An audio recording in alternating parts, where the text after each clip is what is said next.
प्रिय विद्यार्थियों, नमस्कार।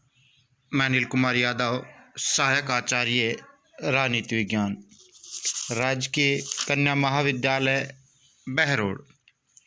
विद्यार्थियों, आज के YouTube चैनल वीडियो में आपका हार्दिक स्वागत और अभिनंदन।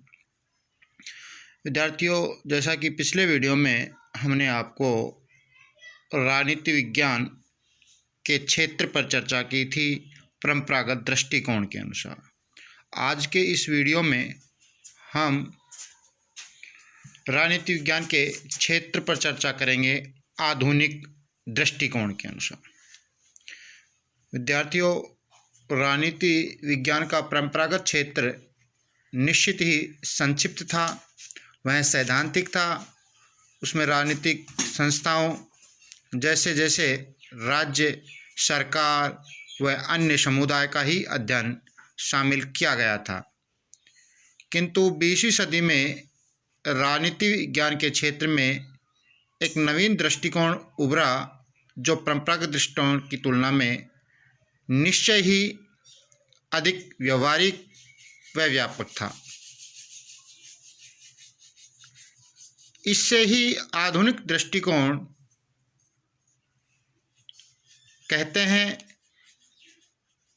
इस आधुनिक विचारधारा में राजनीतिक संस्था के अध्ययन के साथ साथ मनुष्य के राजनीतिक व्यवहार को प्रभावित करने वाले साधनों का भी उल्लेख किया गया है। आधुनिक संदर्भ में विद्यार्थियों, यह आवश्यकता अनुभव की गई कि राजनीति विज्ञान के क्षेत्र में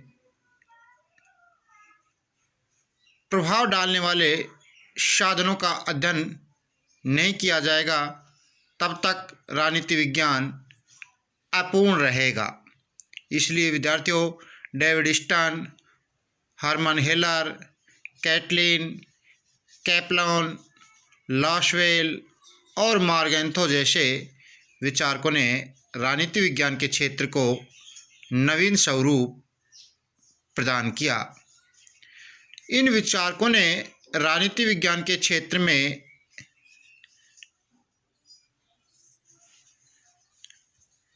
विभिन्न विचार प्रकट किए।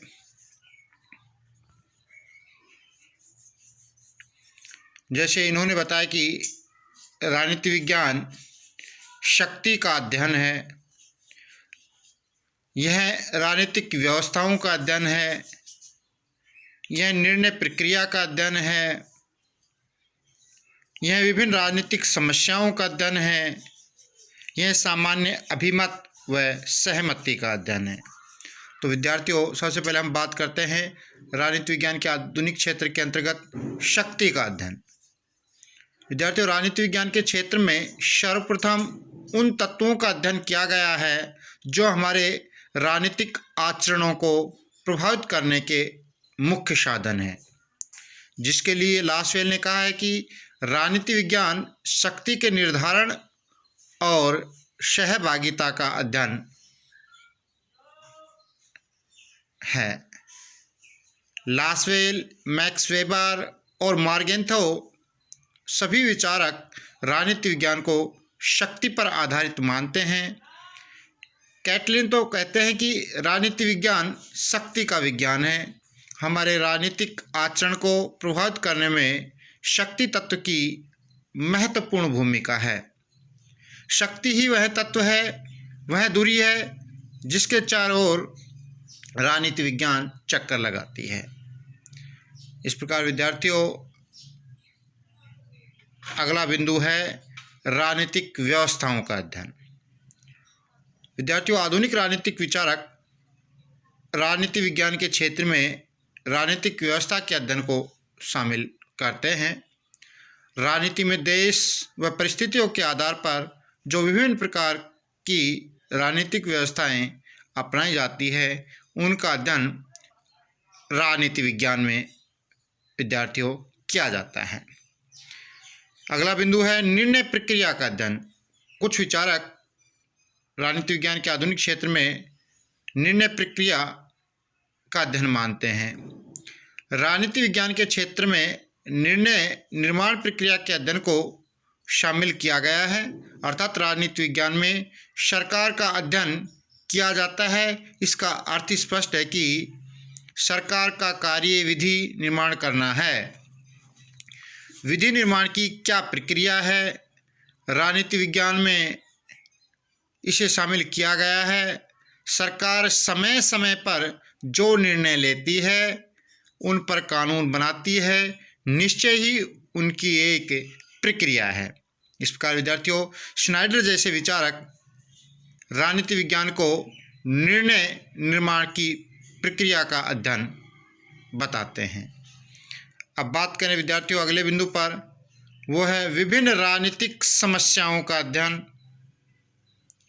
विभिन्न राजनीतिक समस्याओं का अध्ययन। तो विद्यार्थियों, राजनीति विज्ञान के क्षेत्र में विभिन्न प्रकार के विभिन्न स्तरों की समस्याओं के अध्ययन को भी शामिल किया गया है।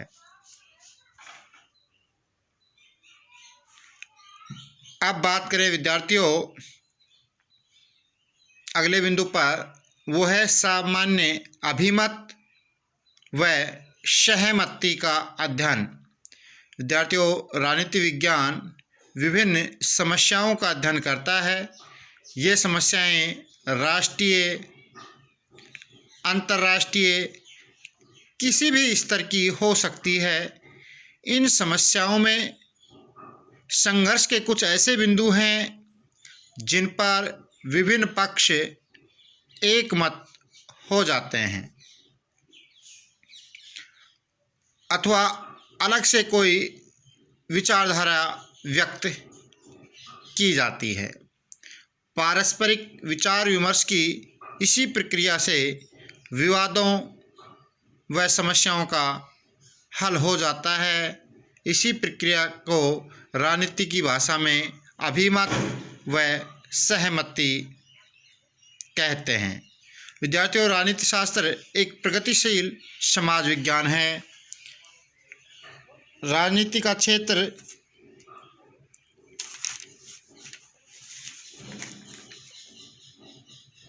इसलिए निरंतर विस्तृत होता जा रहा है क्योंकि राजनीतिक जगत में नित्य नवीन मान्यताएं जन्म ले रही है, मान्यताओं में परिवर्तन हो रहे हैं। इसी आधार पर राजनीति विज्ञान का क्षेत्र भी विद्यार्थियों निरंतर विस्तृत होता जा रहा है। विद्यार्थियों, परंपरावादी विचारकों ने राजनीति विज्ञान के क्षेत्र का जो सीमांकन किया, वर्तमान में यह परिधि संकुचित हो गई है। राजनीतिक शास्त्र का क्षेत्र विस्तृत हुआ है और निकट भविष्य में इसके क्षेत्र में और भी परिवर्तन विद्यार्थियों होगा। तो इस प्रकार विद्यार्थियों, हमने यहाँ आधुनिक दृष्टिकोण के अनुसार राजनीति विज्ञान के क्षेत्र पर चर्चा की, जिनको विभिन्न बिंदुओं के माध्यम से विभिन्न विचारकों ने स्पष्ट किया। तो कई बार विद्यार्थियों पूछ लिया जाता है कि राजनीति विज्ञान को आधुनिक दृष्टिकोण के आधार पर क्षेत्र निर्धारित करने वाले विचारक कौन कौन से हैं। तो उनमें आप स्पष्ट रूप से बता सकते हो कि David Stern, Hermann Heller, Catlin Kaplan, Lasswell और मार्गेंथौ जैसे विचारक राजनीति विज्ञान के क्षेत्र को नवीन स्वरूप देते हैं। इसके अलावा जिन बिंदुओं के माध्यम से वो राजनीति विज्ञान के आधुनिक क्षेत्र को दर्शाते हैं, उसमें शक्ति के अध्ययन के रूप में, राजनीतिक व्यवस्था के अध्ययन के रूप में, निर्णय निर्माण प्रक्रिया के अध्ययन के रूप में, विभिन्न राजनीतिक समस्याओं के अध्ययन के रूप में और सामान्य अभिमत व सहमति के अध्ययन के रूप में। धन्यवाद विद्यार्थियों।